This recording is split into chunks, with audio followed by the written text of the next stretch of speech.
Good morning. Welcome to the First Universalist Church of Yarmouth. My name is Mary Cheney. I'm a worship assistant on the Worship Council, and I'm heartened to see so many people in the pews this morning. It gives me hope to know that you are all drawn here to our sanctuary in these uncertain times. We need to gather together in community. We're grateful you have joined us. Welcome to you all, and to those of you who have joined us on Zoom. At First Universalist, our mission is to explore faith, embrace this community, and to engage the world as spiritual speakers. May we take these words to heart, now more than ever. If this is your first time at our congregation, we invite you to fill out the connection card located in front of you in your pew, so we may connect you with programs that interest you. You can drop this in the offering plate when it is passed later in the service. For those joining us with young children, nursery care is available during our service for babies and toddlers. Our nursery is located out the side door and down the hallway on the left. Following our service, we invited you all to join us for coffee hour downstairs in our gathering room. This is our time of friendship, fellowship, great food, and answers to all your questions at our welcome table. But before we begin, as always, we have a few announcements. First and foremost, thank you to the many hands, hearts, minds, and bellies that made our farm supper a wonderful event last night. So far, we have in hand $2,700 for the Yarmouth Food Pantry. And if you were all generous buying leftovers downstairs, we could probably get to $3,000. It was also a very warm, friendly place for people to be together this week. Thanks especially to Cindy and Sarah, our main farm super masterminds and master chefs.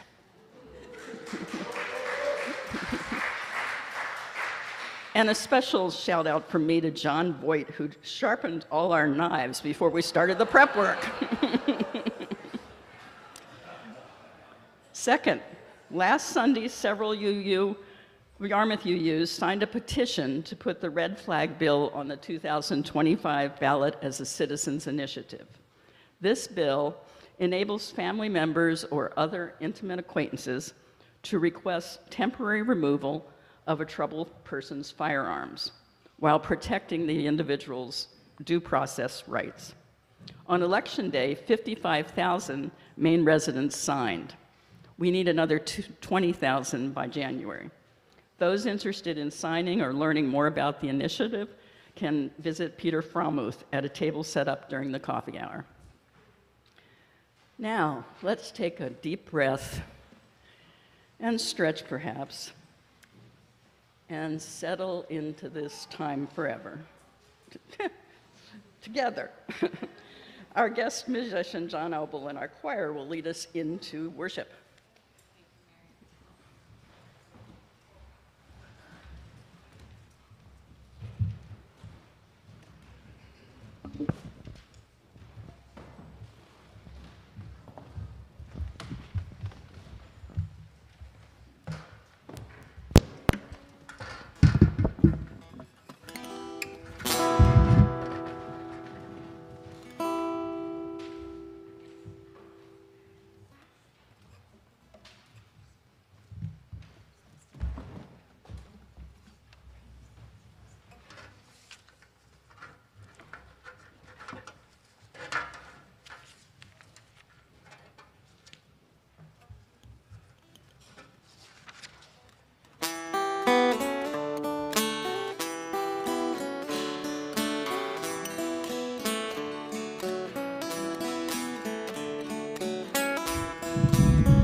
Thank you, choir.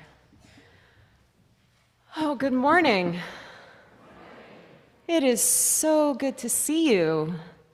How are you? Uh-huh.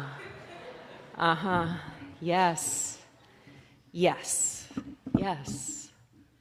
Again, though, it is so good to see you. I'm Reverend Hillary. I serve as the minister here of our church that rests on land once tended by Wabanaki peoples on the banks of a royal flowing river once called the Wescustago. And as always, and forever, it is with peace and friendship that I say, whoever you are, wherever you're from, whomever you love, whatever it is you have done or need to do, whether you're okay or you're not okay, or you're not sure about anything, you are welcome here. It is good you are here. And I am so glad, we are so glad that you too are here with us in peace and friendship right now. My friends, when I was in college, we had a ritual twice a year at the peak of final season when we were at the most heightened state of stress that we knew as 20-year-olds. And it was called the primal scream. At midnight, one night, we would all wander out of the library and the lounges in our dorm rooms, and we would scream together. And while I considered leading us in a primal scream this morning, I want instead to lead you in a primal hum. You see, inside of our bodies, there is this long nerve, the longest and most powerful nerve in our bodies. It stretches from our brain all the way down to the bottom of our intestines, and it's called the vagus nerve. Has anyone ever heard of the vagus nerve? Yeah. It controls our heart rate, our digestion, our immune system, and our parasympathetic nervous system. It controls us, in other words. And when we are anxious, our vagus nerve gets inflamed and alters many of the necessary systems in our body that keep us functioning well. And there are practices we can do when we are stressed that regulate, that soothe and calm the vagus nerve. And they, blessedly, are very simple. One of the best ones is, what do you think? Humming and breathing. No one said screaming. Screaming! No, humming. Humming is very soothing to our vagus nerves. And so to settle us into this space and to calm us for a moment right now, I want to invite you to join me in a minute-long hum. And that doesn't mean you're just exhaling for a minute. Don't get stressed. Just hum and then take a nice inhale and hum and take a nice inhale and hum. Sound good? Okay, let's take a long, slow breath in and hum.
If that wasn't primal, I don't know what is. Beautiful, my friends. I encourage you to keep humming.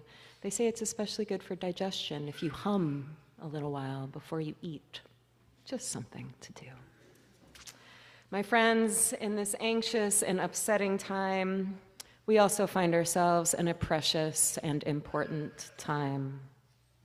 And in times like this that are upsetting and precious, it is important to give our minds something beneficial rather than detrimental to do.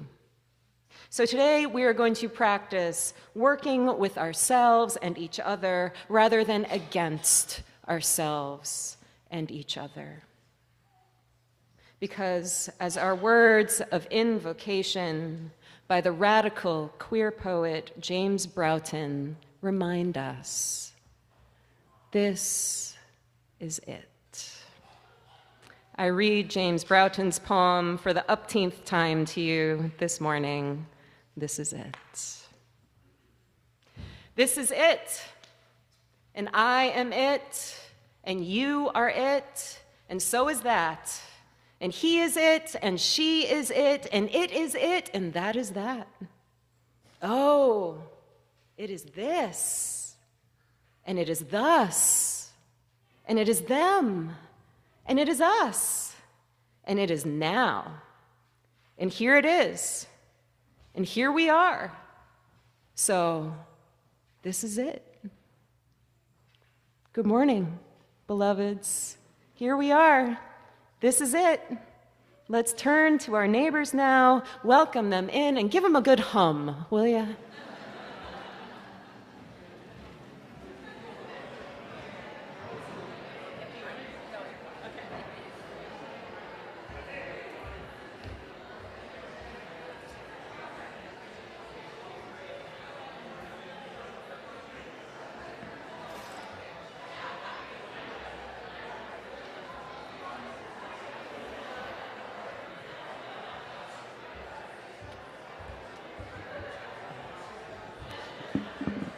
And as I welcome our choir forward, I welcome you all to rise in body and spirit and join in singing our opening hymn, number 95, There Is More Love Somewhere.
We are united in seeking to increase love with justice and to constitute a free church open to all people. Mindful of our past and drawing upon modern knowledge, we respond to the spiritual needs of persons and are devoted to the common good in community, nation, and world. We cherish the integrity of each individual and search for truth with reason as our guide. We respect differences of opinion and strive to be a democratic community. We are concerned with this world and open to the future. Thank you. You may be seated. And I welcome any kids up right now who would like to help me light this here chalice. Come on down. Good morning, good morning, good morning. Good morning. Oh, it is wonderful to see you all, dressed in so many colors. Good morning. Grunting a little bit, I understand. I do that too. So this chalice is the symbol of our faith. And when we light it, it represents the light inside all of us. And that light is love. And when we light this chalice, we are saying, share that love with the world. You're going to help me blow it out. So here's what I'm going to do. I'm going to light the chalice. We're all going to say we light our chalice in peace and friendship, right? Yes. And then I'm going to hold up the match away from the chalice, and all of us are going to blow the match out, and we're going to make a wish to benefit all sentient beings in some way, ideally. All right, you ready? Okay.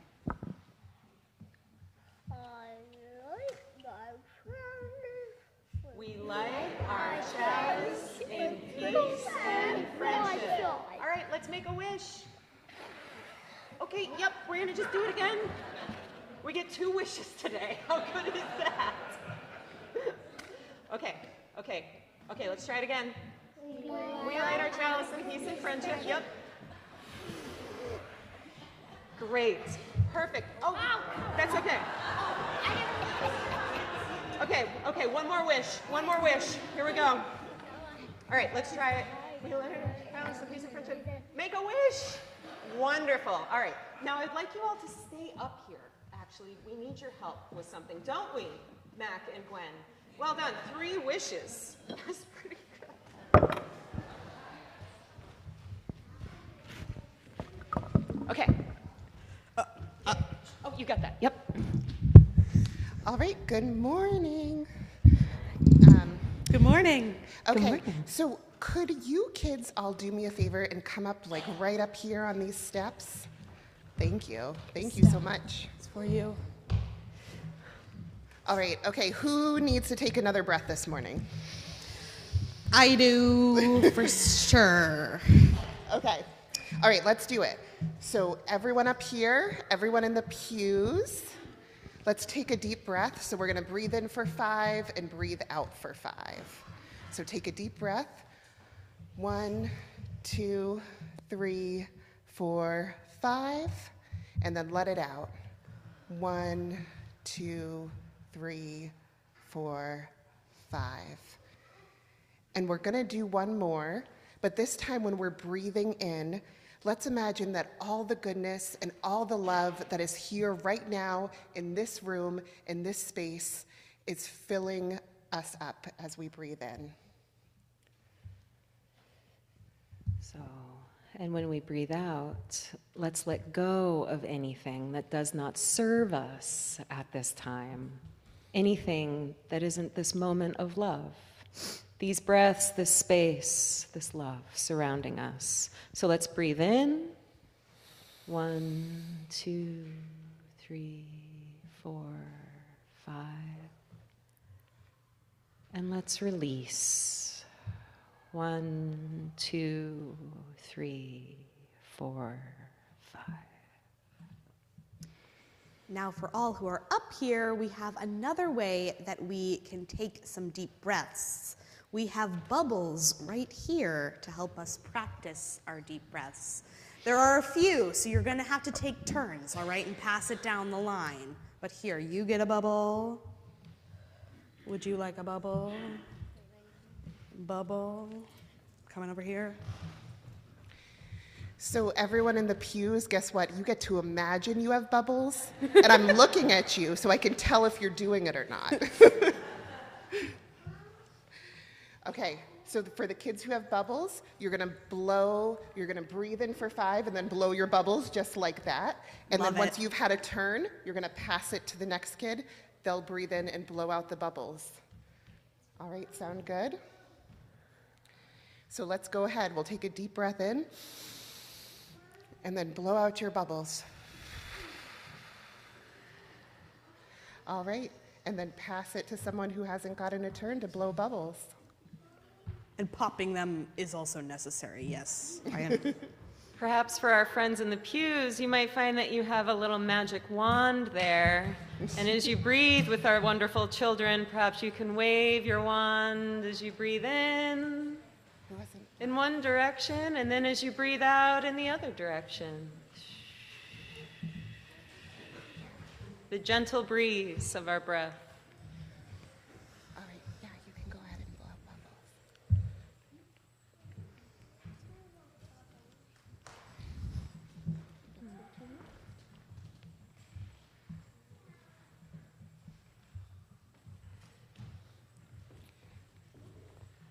Does everyone remember what we're breathing in? It's a quiz. Love, yes. All right. And air. And air. For air sure. And love. All right, beautiful bubbles. Let's do it again. I'm just loving the bubbles. This time, blow them out and up. Let's see if we can get them further. Yeah. Okay, ready? Beautiful. Breathe in. You got your wands? Breathe out. There they go.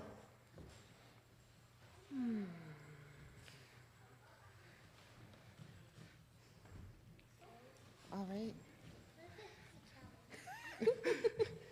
Yeah, what if it's the chalice? We'll light it the chalice again. We can do it again. All right. So wonderful. These are great bubbles. Thank you all for taking breaths with us, for breathing in and out, for breathing out our bubbles, breathing in love. Today in Children's Chapel, we are going to make candles for our upcoming Evergreen Holiday Fair. And in Junior Youth Group, we'll be working on making some cat toys for our fundraiser for the Animal Refuge League. Wonderful. But first, Hillary, we have to say our children's blessing. We are Unitarian Universalists, people of open minds, loving hearts, and helping hands. All right. You guys are going to make candles. For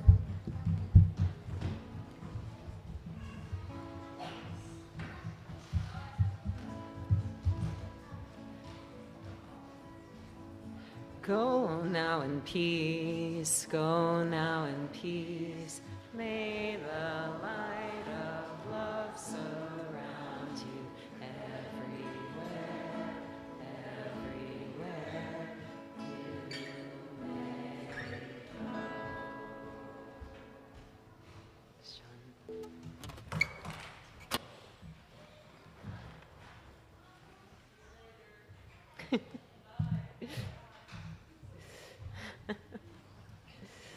Have fun.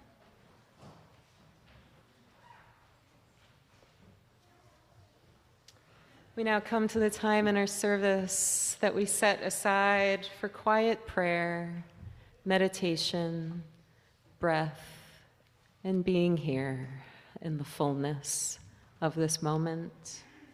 Following our time of quiet, I'll ring a chime, and all will be welcome to come forward and share a joy, sorrow, or concern you have today.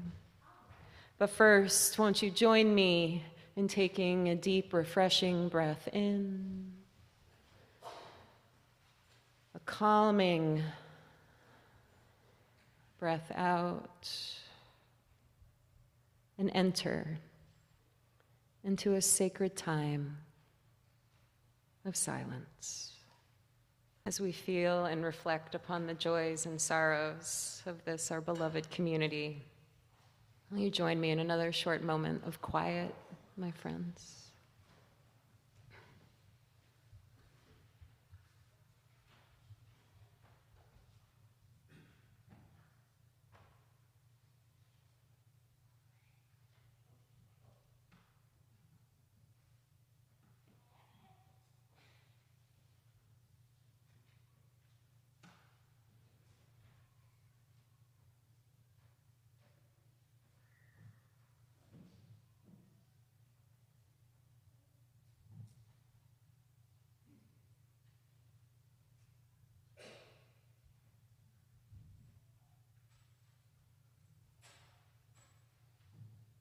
And from this centered, feeling place, I welcome you to speak aloud 2 short verses of a loving kindness prayer, a metta prayer, an ancient prayer that brings about the love we naturally embody. We'll say these verses first for ourselves, then for others, both near and far, those we love and those we cannot stand. Try. And then we'll say them for everybody, every being, every sentient being across this beautiful, broken world.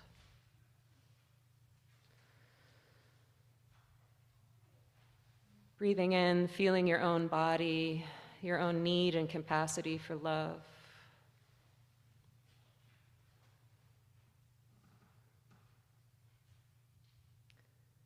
Will you say with me, may I be filled with loving kindness. May I make peace. Bringing in those in your consciousness, the others, the loved ones, the unloved ones. Surrounding yourself with them. May you be filled with loving kindness.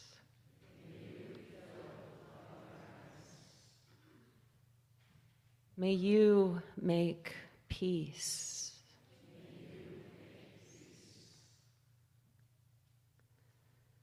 And feeling your place in this grand interdependent web of life, seeing that web stretch and brighten everywhere. May we be filled with loving kindness. May we make peace. Thank you. Let it be so. I welcome our friend Mary to introduce our offering this morning.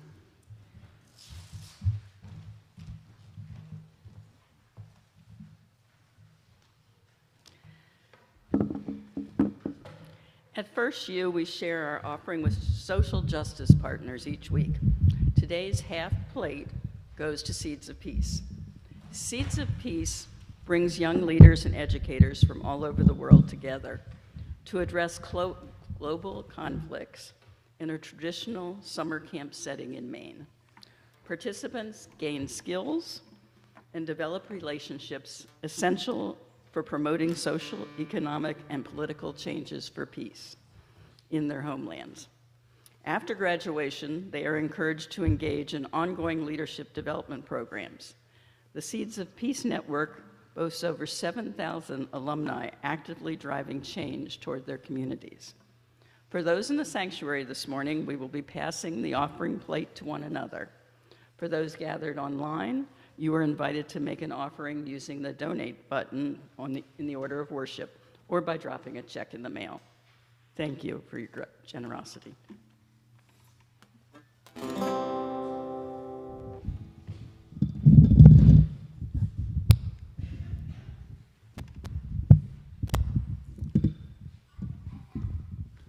This is a song I've been practicing the last couple of weeks. Not to practice, but it's a mantra. It's just something I needed to repeat over and over, as Dale will attest. Maybe you would like to also.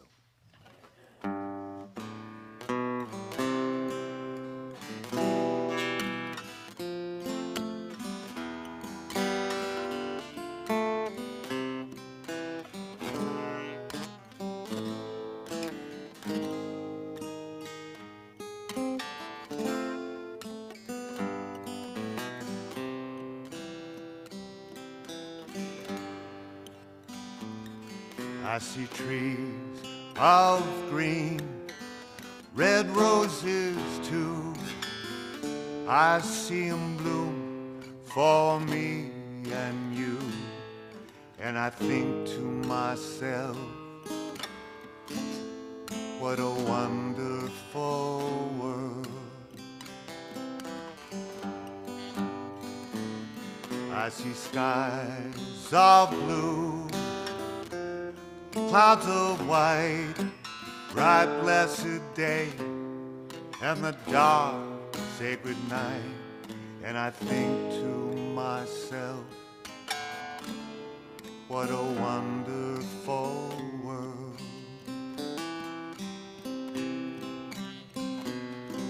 The colors of the rainbow are pretty in the sky, also on the faces of people going by.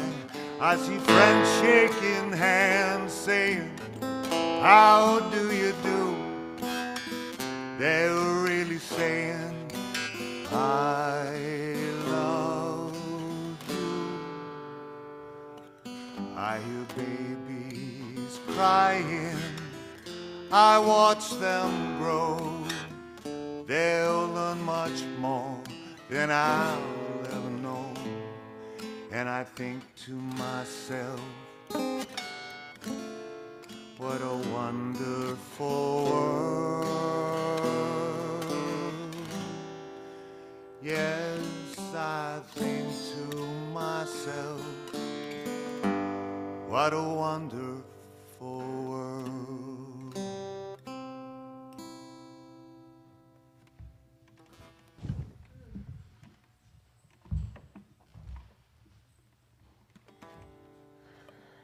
Thank you, John.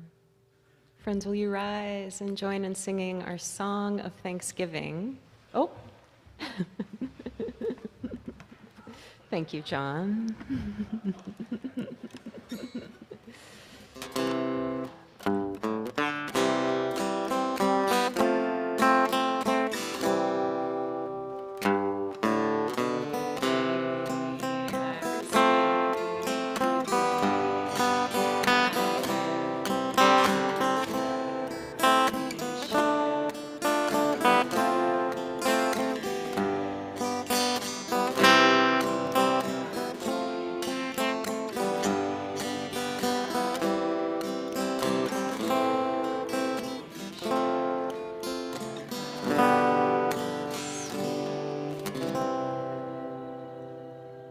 Thank you all for your generosity. You may be seated.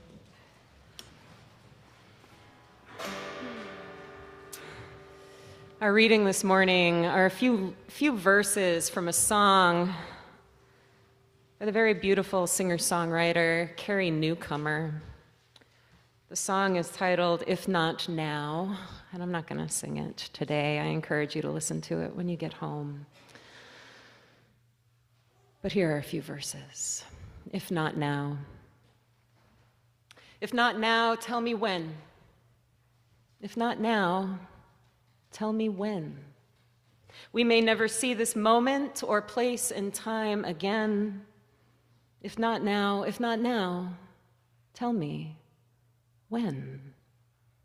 I see sorrow and trouble in this land. I see sorrow and trouble in this land.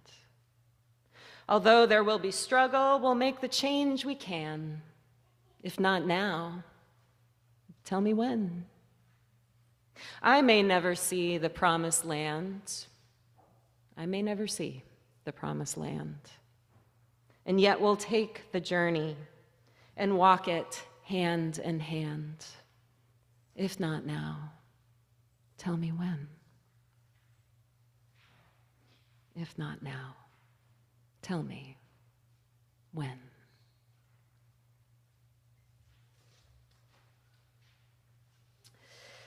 In 1933, America was gripped by the ravages of the Great Depression, and a burgeoning fascist movement in Germany was taking full form. On March 4th that year, Franklin Delano Roosevelt, braced by his son at his side, stepped to the podium to deliver his first inaugural address as President of the United States of America. And he said, "This is preeminently the time to speak the truth, the whole truth, frankly and boldly. Nor need we shrink from honestly facing the conditions in our country today. So first of all, let me assert my firm belief that the only thing we have to fear is what? Fear itself. That nameless, unreasoning, unjustified terror which paralyzes needed efforts to convert retreat into advance." In my time as a minister, I have been reminded again and again by colleagues and mentors and justice seekers and caregivers and psychologists of a simple yet profound truth. Love and fear cannot coexist simultaneously. That is to say, we cannot feel love and fear at the same time. For one is an advance, and the other a retreat. The pioneering psychiatrist Elizabeth Kubler-Ross is best known for outlining the 5 stages of grief: denial, anger, bargaining, depression, and acceptance. Anyone cycle through those a few times this week? And along with her grief work, Kubler-Ross also studied fear. In her book, Life Lessons, What Death and Dying Teach Us About the Mysteries of Life, Kubler-Ross writes, "There are only 2 emotions, love and fear. All positive emotions come from love, all negative emotions from fear. We cannot feel these 2 emotions together at exactly the same time. They're opposites. If we're in fear, we are not in a place of love. When we are in a place of love, we cannot be in a place of fear."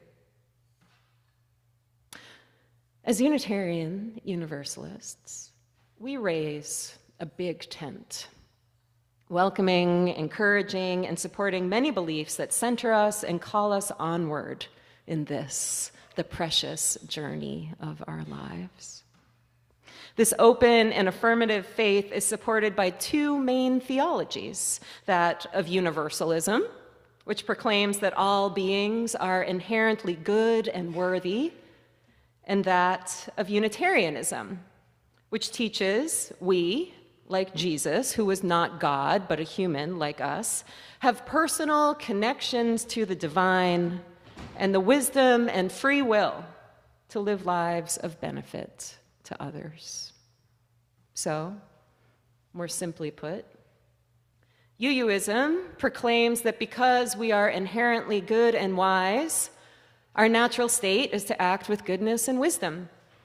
That is, to act with the intention of reducing suffering in ourselves and others. But because we have free will, it's a choice. So what will we choose now? Love or fear? My friends, you know I know better than to tell a bunch of you-yous what to do. But might I encourage you right now to choose love? For if not now, when? When? Historically, Universalism proclaimed that because we are all good and already saved, for how could God create something in God's image that God would then damn to hell? We need not wait for death to experience heaven. We can create heaven on earth. And that was a slogan of Universalism for a while, creating heaven on earth. Over time, as Universalism merged with Unitarianism, a faith with a much broader, or in some cases absent, belief in God and the afterlife, that call to create heaven on earth evolved into a call to love the hell out of this world. For a while, maybe still, the UUA was actually selling t-shirts with this slogan writ across it, love the hell out of this world. Friends, this week, I, surely like many of you, have struggled. I've struggled to choose love. I got caught up in fear a lot, which is okay. It's okay. Fear happens. Acknowledge it, honor it. It's real. It is a scary time. It is a scary time. In fact, take a moment in this sanctuary to feel it. What are you afraid of right now? What is there?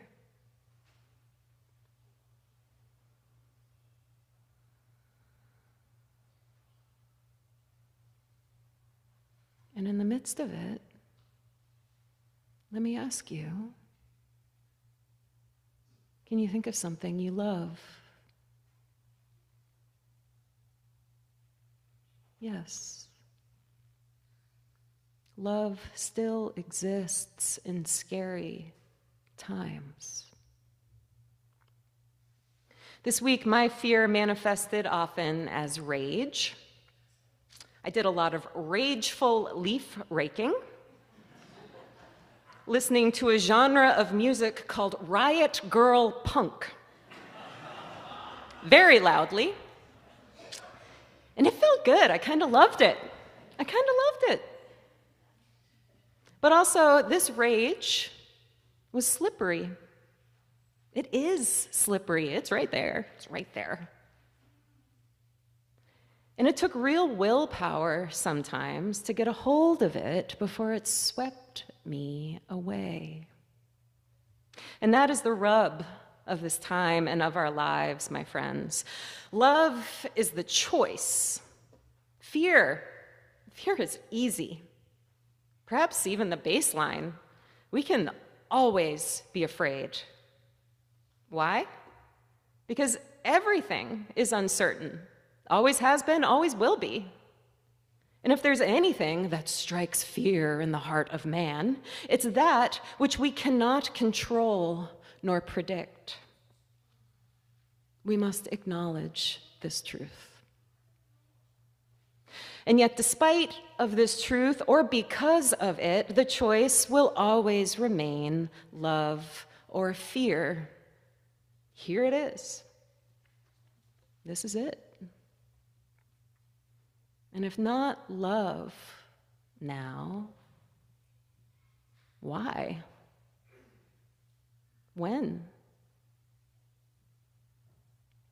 In 1960, about 30 years after FDR's inaugural address, Eleanor Roosevelt expounded on his words in her book, You Learn by Living.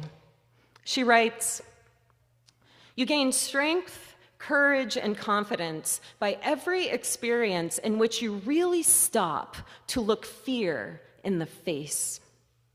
You are able then to say to yourself, I have lived through this horror. I can take the next thing that comes along. She continues, courage is more exhilarating than fear, and in the long run, it's easier. We do not have to become heroes overnight, just a step at a time, meeting each thing that comes up, discovering that we have the strength to stare it down. She concludes, you must do the thing you think you cannot do. You must do the thing you think you cannot do. How exciting. This week, along with raking the hell out of my yard, with inspiration from my friend Reverend Erica Hewitt, I took a deep dive into the arc of our Unitarian Universalist history, an arc which has always bent towards justice. In fact, that well-known declaration, the arc of the moral universe is long but bends towards justice, is often attributed to Reverend Dr. Martin Luther King Jr., but it is actually a teaching from one of our great Unitarian thinkers and doers, the Reverend Theodore Parker. In his 1852 sermon, Justice and Conscience, Parker preached, I do not pretend to understand the moral universe. The arc is a long one. My eye reaches but little ways. I cannot calculate the curve and complete the figure by experience of sight, but I can divine it by conscience. And from what I see, I am sure it bends towards justice. Theodore Parker was a vehement abolitionist who housed fugitive enslaved people in his Boston parsonage. He was known to keep a sword and a pistol on his desk where he completed his ministerial tasks just in case authorities arrived to search his house. Can you imagine coming to my office and seeing a sword and pistol on my desk? It can be done. I thought of Parker's choice this week. His choice to love the hell out of this world. Because if not then, when? And if not now, why? This week, I also reflected on our chalice. Does anyone know how this bright symbol of our faith came to be? In 1940, as Nazi Germany took horrible hold on Europe, a UU minister, Reverend Charles Joy, formed an organization called the Unitarian Service Committee. The USC oversaw an underground network of couriers and agents who provided documents needed for threatened people to flee their countries. In the early days of the Unitarian Service Committee, Reverend Joy wanted the organization to have a logo, a dignifying symbol that would make them look official. Working with a refugee artist, they designed their symbol, a flaming chalice. The symbol of our faith is a symbol of love over fear. In my avoidance of the news feed and pursuance of further UU rebels against fear, I also learned of the New Haven UU Society of Women. In the 1960s, when police, enforcing a statewide ban on contraceptives, were shutting down birth control clinics in Connecticut, the UU New Haven women set up a birth control center in their church basement. Obtaining and offering free contraband items, diaphragms, gels, birth control pills, pamphlets, they created a sanctuary for women seeking control over their own bodies. They chose love to help those in fear. They chose to love the hell out of this world. Because if not then, when? If not now? If not now, This week, I also thought a lot about my beloved mentor and friend, Reverend Kim Crawford Harvey. She charged me to my ministry here at my installation 4 years ago. And she recently retired from a 3-decade ministry at the storied Arlington Street Church in downtown Boston.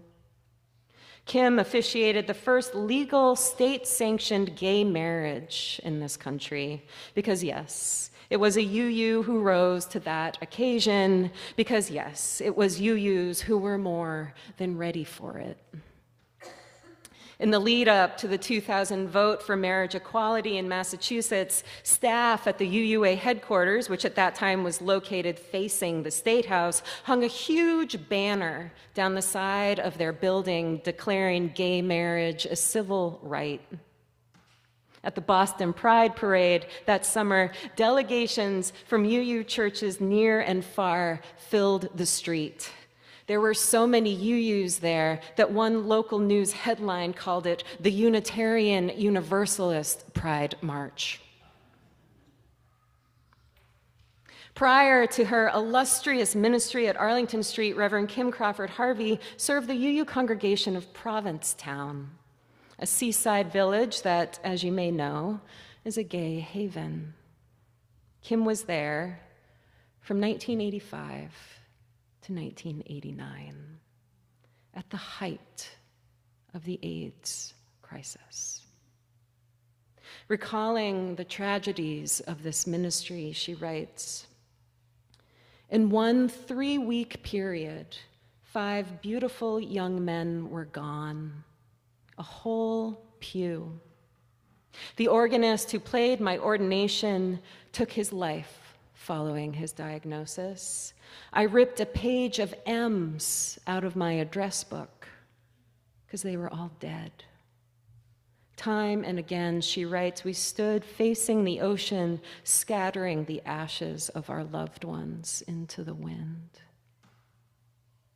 Despite the endless devastation of AIDS, Reverend Kim and her congregation refused to live in isolation from one another or to deny the very strong presence of love amongst them. They set up cots in the sanctuary so those too weak to sit up could still come to church. They organized outings on the town together, communal meals, dance parties in the church basement. They sat and held and companioned the dying who were afraid and needed to be loved. Kim tells the story of sitting in silence with a congregant who was near death. Amidst the silence, the man spoke to her and said, "Listen, in all this madness, even if it kills every single one of us and there is no one left to tell the stories, it matters that we love each other well." Kim Crawford Harvey was the first person who said to me, "Love and fear cannot exist at once." Love is bigger than fear, she said. Love is bigger than everything. Beloveds, every moment offers a choice: love or fear. It is scary out there, I will not deny it. But we are strong. We are a strong, courageous people of faith, woven to a long golden thread of strong, courageous people of faith who chose love and chose to love the hell out of this world. And so may we too, honoring our fear and honoring our grief, keeping our humanity intact, for remember, to deny our grief is to deny our humanity. May we too still choose to love the hell out of this world. We do not have to be heroes overnight, just a step at a time, meeting each thing that comes up, discovering we have the strength to stare it down. we may not see the promised land. We may not see the promised land, but we will take this journey hand in hand. For if not now, when? My friends, my good friends, we can do the things we think we cannot do, but only together. When? Now. Now. If not now, when? How will we do it? With love. Will you say that with me? How? How? How? This is it. And I am it, and you are it, and they are it. And here it is. We are it. We're it. Love. Love is the answer. We are all afraid, and we all need it, and we all have it to give. Don't give up. Let it be so. Let there be love. I love you. I do. Amen.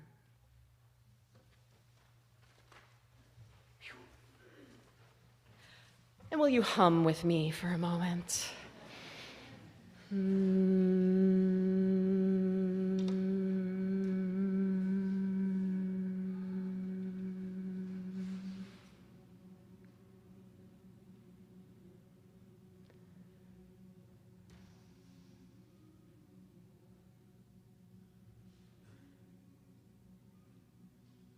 Our closing hymn is number 1020, Woe Ya Ya. Will you rise in body and spirit, beloveds?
Thank you, choir, and thank you, John, for the music this morning. Friends, will you remain risen for our closing benediction?